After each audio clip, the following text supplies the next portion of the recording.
sea, el problema de la muestra es no tanto cómo diseñar una muestra, sino cuál es la concepción que uno tiene del universo. O sea, el problema de cuando nos planteamos cómo diseñar una muestra correcta, cuando nos planteamos que una muestra correcta quiere decir una muestra que sea representativa, o dicho de otra manera, que la parte reproduzca las mismas características o que nos dé cuenta del universo en su conjunto. Y muchas veces nos rompemos la cabeza en cómo diseñar una muestra representativa. El problema no está tanto en cómo diseñar una muestra representativa, la cuestión está en cómo considerar que es el universo. Si yo, por ejemplo, creo que el universo está configurado como el todo es la suma de las partes, pues la mejor muestra sería una muestra de tipo distributivo o de una muestra estadística. En cambio, si yo, por ejemplo, considero que no el todo es la suma de las partes, sino que el todo es como consecuencia de la red de relaciones sociales que están establecidas, ¿qué es lo que tengo que hacer? Es una muestra que reproduzca las relaciones sociales en torno a la problemática objeto de estudio. ¿Qué ocurre? Que si nosotros, por ejemplo, lo que decía anteriormente, imaginemos que las personas están estructuradas en relación al lugar que uno ocupa en cuanto a los medios de producción. Entonces, por un lado estarían aquellos que venden su fuerza de trabajo a los propietarios de los medios de producción, y por otro lado estarían aquellas personas que son los propietarios de los medios de producción.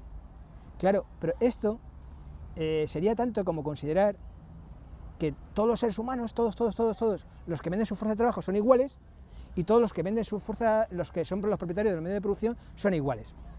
Claro, digo, incluso esto nos podría a lo mejor valer de alguna manera, aunque Marx ya advertía que no había solamente dos clases sociales, pero de una manera simplista nos podría explicar cómo se configuran los seres humanos a la hora de tener una posición, a tener una opinión o a tener una respectiva planteamiento, ¿no? Si yo, por ejemplo, necesito conocer qué opina la gente sobre un tema determinado, no necesito hacer 1000 entrevistas.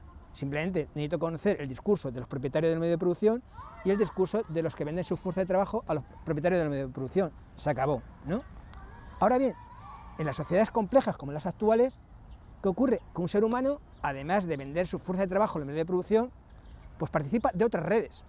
Por ejemplo, participa ¿de qué? De las redes telúricas, o participa de la red de parentesco y familia, o participa de las redes de ocio y tiempo libre, o participa de las redes de los medios de comunicación social, o participa de las redes generacionales, o participa de la red de hábitat. No es lo mismo vivir en un sitio o en otro, no es lo mismo el pensamiento o opinión que puede tener una persona en el centro de trabajo o en sus redes más particulares, ¿no? Claro, ¿y cuál es la red principal? Esa es la clave fundamental. Y para eso es necesario articular una muestra, más que estructural, una muestra reticular, que tenga en cuenta las redes de relaciones sociales en las que los seres humanos articulamos nuestros discursos. ¿Cuál es el criterio que tenemos nosotros que nos garantiza de alguna manera saber que lo que estamos seleccionando es representativo?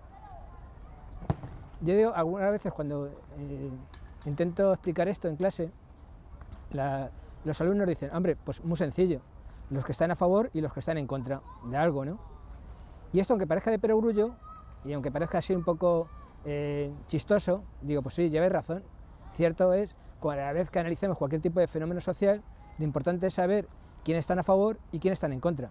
Claro, habría que ampliarlo un poquito más, no solamente quiénes están a favor y quiénes están en contra, sino también quiénes están, por ejemplo, se muestran diferentes a los que están a favor, y quiénes se muestran diferentes a los que están en contra.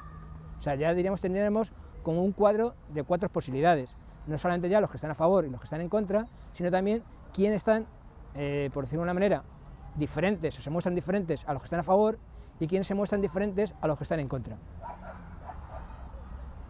¿Qué ocurre? La clave fundamental es, ¿y ahora cuál es el criterio?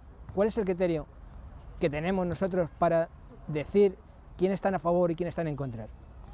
Pues es un criterio estructural. Lo importante a la hora de definir una muestra es cuáles son los ejes estructurantes que nos definen la muestra.